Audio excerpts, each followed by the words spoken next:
So investors really ask for more concrete, more detailed plans. How or what are your targets and how do you actually plan to achieve those targets? Something has changed. Something has happened in the world out there, outside of our little podcast. Usually in this podcast, we always move well in the bubble where it's always about renewable energies, it's about sector coupling, solar panels, hydrogen production. And the people we talk about, the people we have as guests always can lean back with a good conscience because we're all working on a decarbonized world. A luxury that if you run an average company that just produces everyday goods or that produces financial services, offers financial services, you do not have. Because actually the impact your company has on climate change might be negative. Something that so far you could easily get away with, but that has changed. Because now suddenly not only the interested public, but also investors are turning to the companies they invested in, and they really want to know to what extent these companies are contributing to climate change, whether they're in a range that's acceptable or not. One example being how BlackRock shifted their strategy, for example.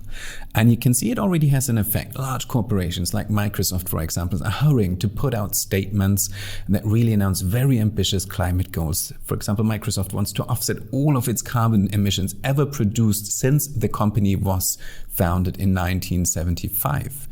So what's happening there?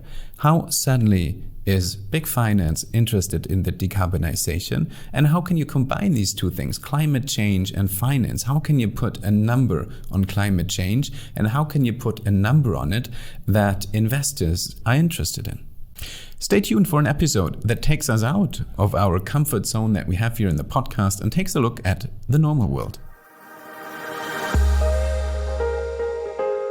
Welcome to the Smartery Podcast, a podcast for and with the creators of the new energy world. A world in which energy will be renewable, decentralized and digital, bringing together electricity, heat and mobility. Let us show you how we will get there and who will get us there. And as my guide to help me leave our little renewables bubble here and have a look at the normal world out there, I'm very happy to welcome Nicolas Schuerhoff, who's a climate impact analyst at Right Based on Science. And we specifically asked Nicolas to join us because Right Based on Science is a young company out of Frankfurt who focuses exactly on that interesting cross-section where climate scientists are working together with economists and finance people to figure out how you can put a concrete number on climate impact that suddenly turns it from an ethical, moral, or political question to a financial question. Welcome, Nicolas. Hey, Zach, pleasure to be here. Thanks a lot for the invitation. I think what's quite interesting, Nicolas, is that your personal story also speaks for what's happening at the moment, because before you work for Right Based on Science, you actually did an internship at Lufthansa in the Environment Management Department. And just by this work, your perspective on climate change got a new twist, didn't it? Yes, I guess you could say that. I was always interested in how large companies like DAX companies actually deal with climate change, deal with environmental issues within their organization. And through my research that I did at Lufthansa, I just encountered a new view on climate topics within the corporate context. And this view was all about perceiving climate change as a risk to your business. And that just struck a nerve with me. And I found that so interesting that I wanted to learn more about this, that I wanted to work with a company who positioned itself as a front runner in that regard, who wanted to make these risks transparent. And that's why I joined Right about 2 years ago. I see. So your personal motivation, but also the general change you're describing is to look at sustainability not through a CSR perspective or a political or ethical question or because consumers demand it, but because it really is a fundamental financial or economical risk for the company if it's not being tackled properly. Yes, exactly. And I also think that this language resonates way more with upper management, with the C-level, with the board. It just has more weight than an ethical or moral discussion. Once you start attributing a financial value to those risks or opportunities, they may also be opportunities, the attention changes a lot, and you really get the management attention that this topic needs. So let's start talking what you actually do at Right Based on Science.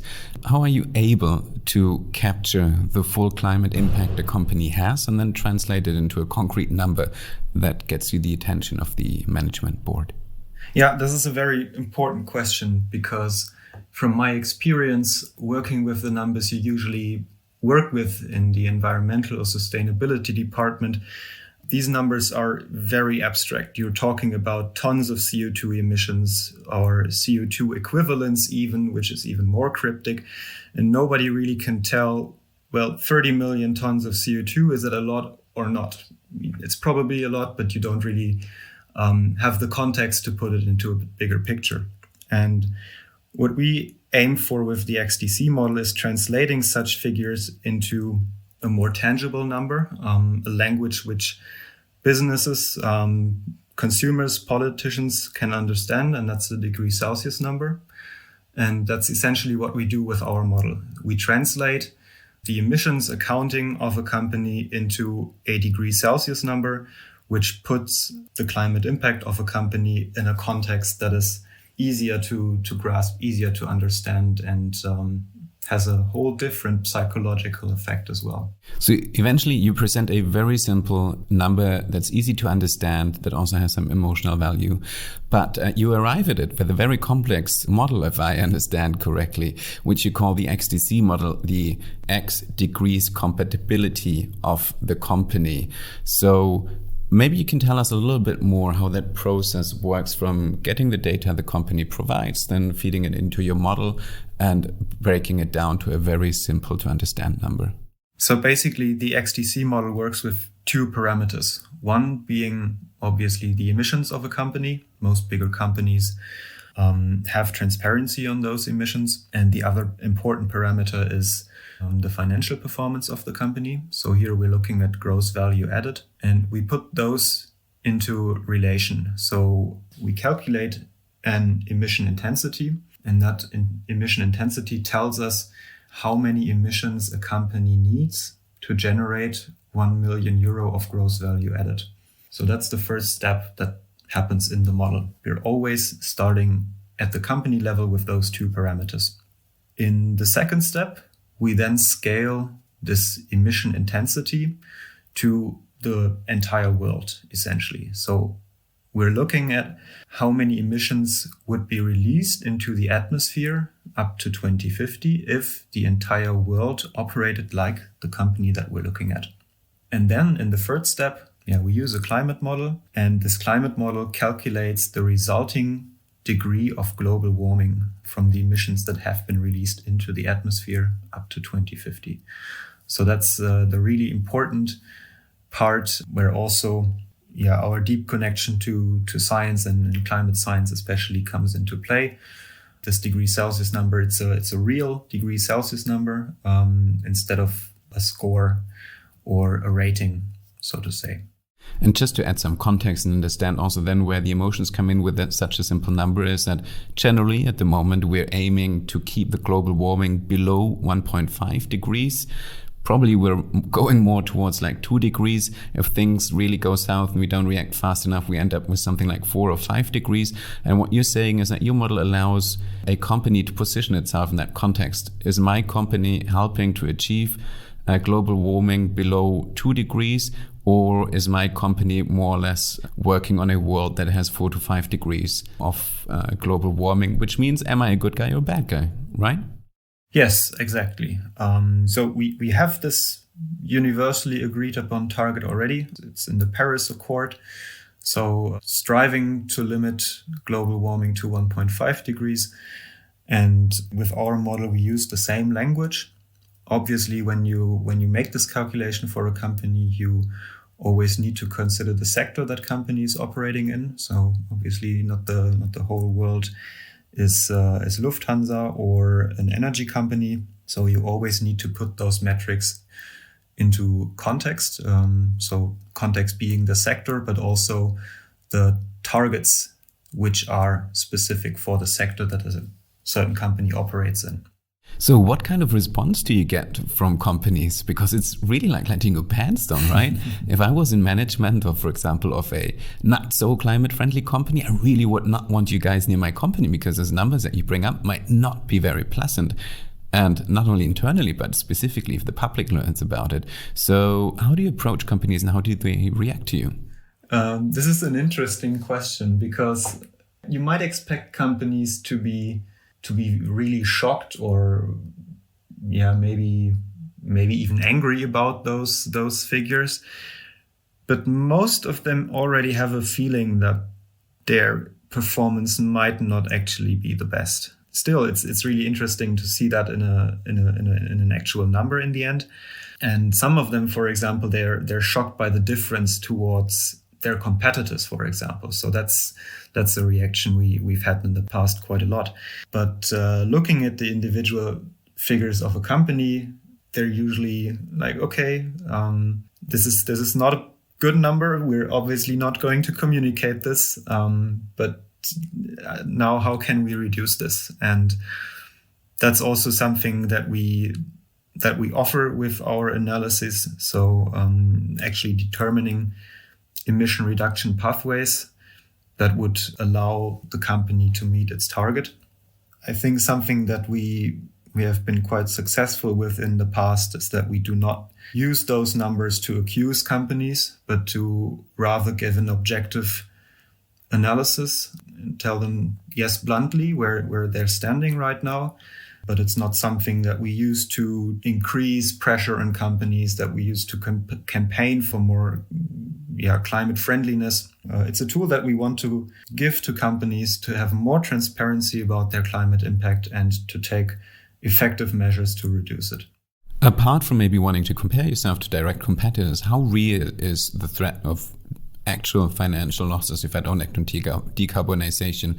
Because as you said, I can create transparency in my processes, I can arrive with numbers, but then I can also choose to keep it to myself. So where and how could companies face direct losses if they don't act on it?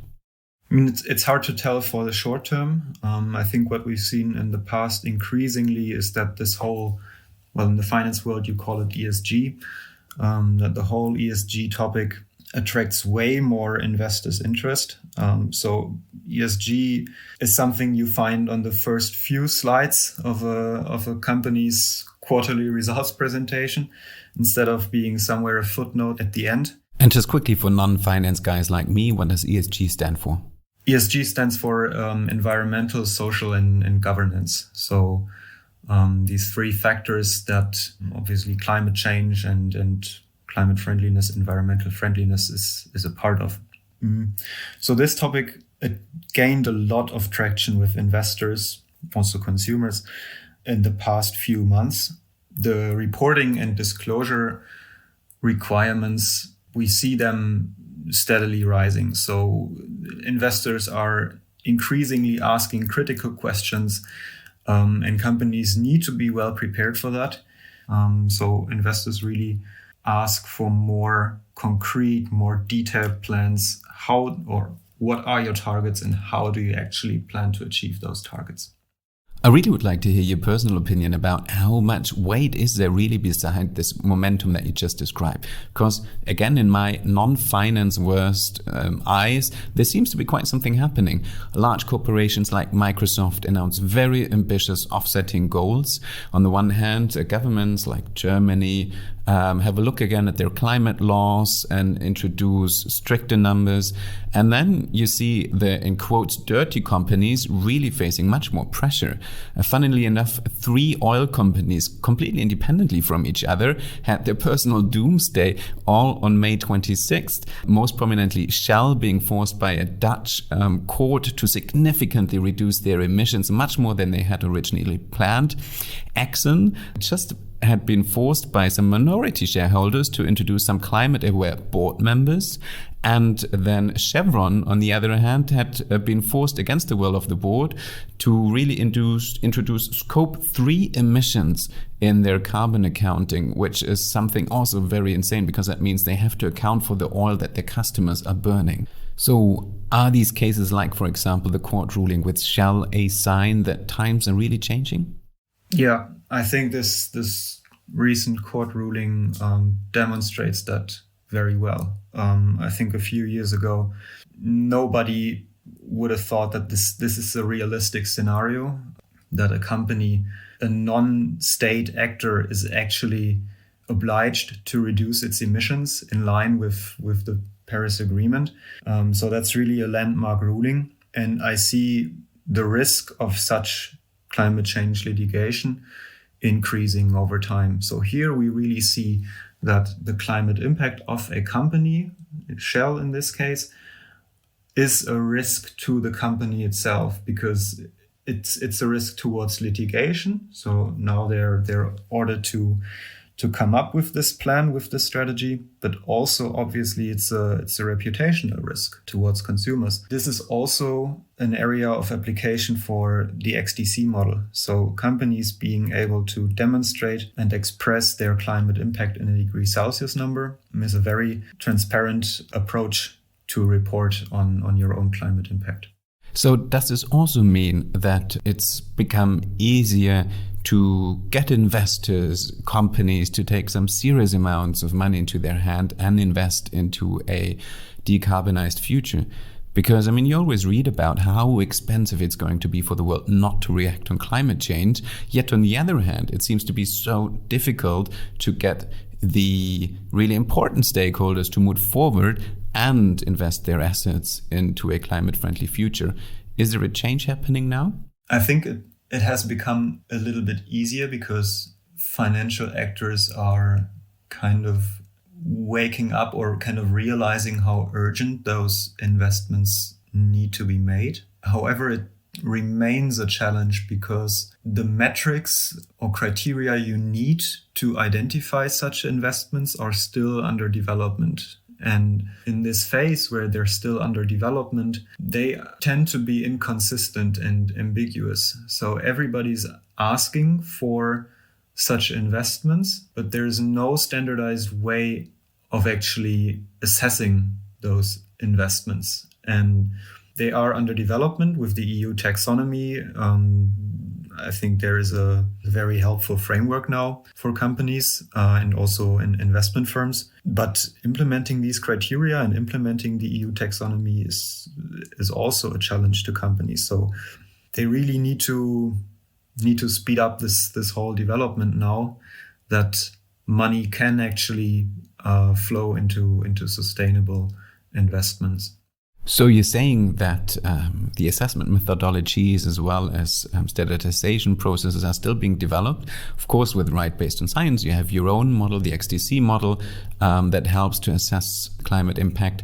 But if you look at the larger picture and science as such and institutions and the whole field of it, is this a completely new branch, and is there really a big joint effort happening to find a common language and common models?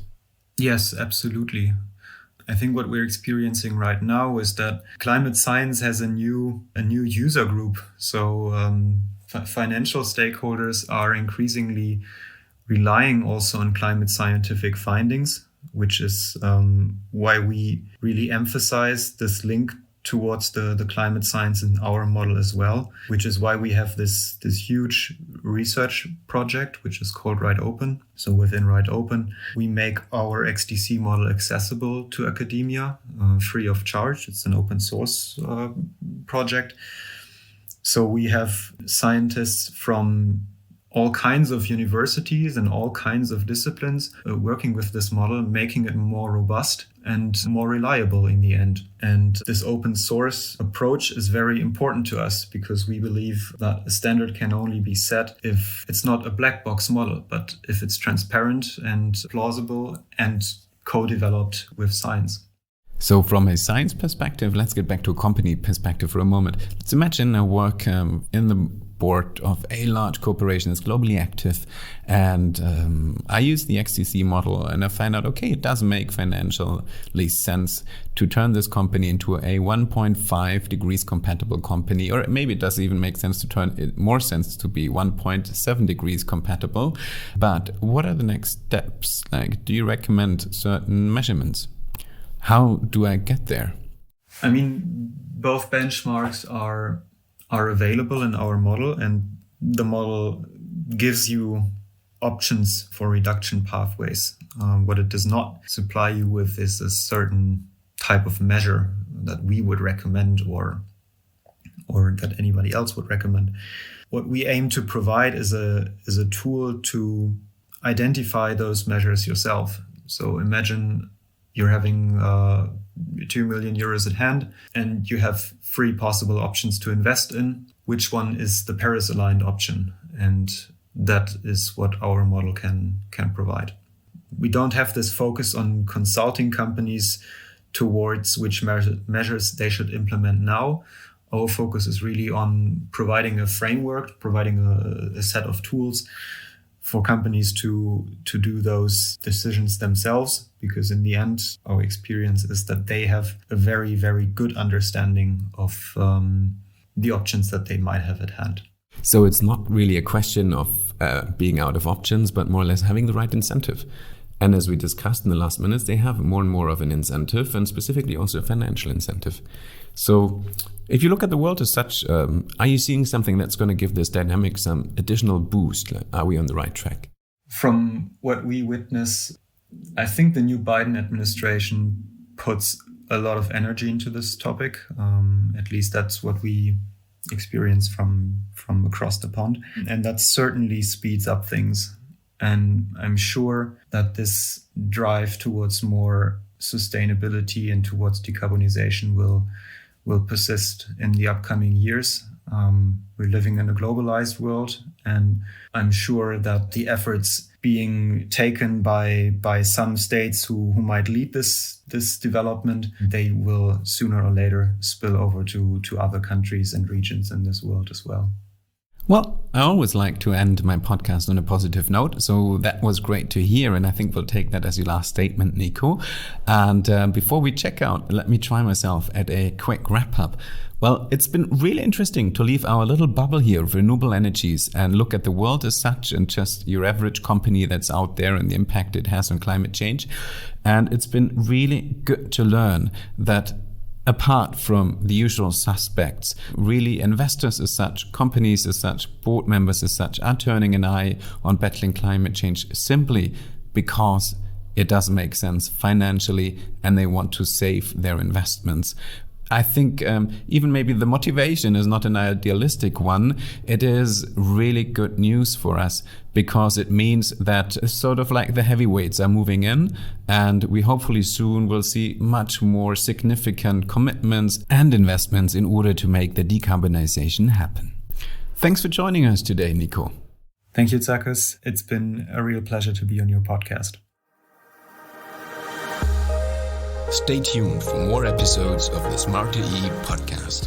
For more information on climate protection and all topics related to the new energy world, visit the Smarter E Restart 2021 from October 6th to 8th in Munich. All you need to know can be found on thesmartere.de.